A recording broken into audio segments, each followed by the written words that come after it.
This file உன்னை நான் arrest பண்றேன். எதுக்கு? உன்னை கலாச்சதுனாலயா? டாக்ஸ் கட்டாததுனால. ஒரு நாளைக்கு $200 தான், வருஷத்துக்கு 365 நாளைக்கு. அதுவும் 12 வயசுல இருந்து கணக்கு போட்டு கூட்டி கழிச்சு பார்த்தா 14,60,000 வருது. சரி, இப்போ உன் விஷயத்துக்கு ஒரு 1 year கொடுத்துருக்க அக்கௌண்ட் ஸ்டேட்மெண்ட்ல வச்சு நீ எவ்வளவு டாக்ஸ் கட்டியிருக்கன்னு பார்த்தா 0. இந்த மாதிரி டாக்ஸ் கட்டாம கவர்மெண்ட் ஏமாத்துறது சட்டப்படி குற்றம் தானே?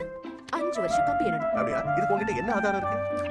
ஒரு நாளைக்கு $200 சம்பாதிக்கிறேன் என்ன பண்றேன்னு சொல்றேன். வருஷத்துக்கு 365 சம்பாதிக்கிறேன். இதுல உன் குரல் தெளிவா கேக்குதா?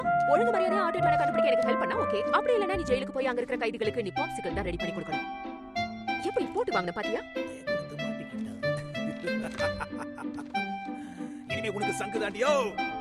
வாக்குமூலம் கொடுத்துட்டேன். இனிமே இது உன்கிட்டயே இருக்கட்டும். சார கூட்டிட்டு போய் நல்லா கவனிச்சு அனுப்பு. அவர் எங்க இருக்காரு? அவர் எங்க இருக்காருன்னு எனக்கு தெரியாது. அவர் எங்க போனாருன்னு தான் பாத்தேன். அப்ப கிளம்பு போலாம். அது உன்ன மாதிரி அழகான முயல் குட்டிக்கு ஏத்த இடம் இல்ல. இந்த ஆல்பம் கொடுக்காத. வந்து வண்டியில ஏறு. ஓகே, பாஸ் சொன்னா சரிதான்.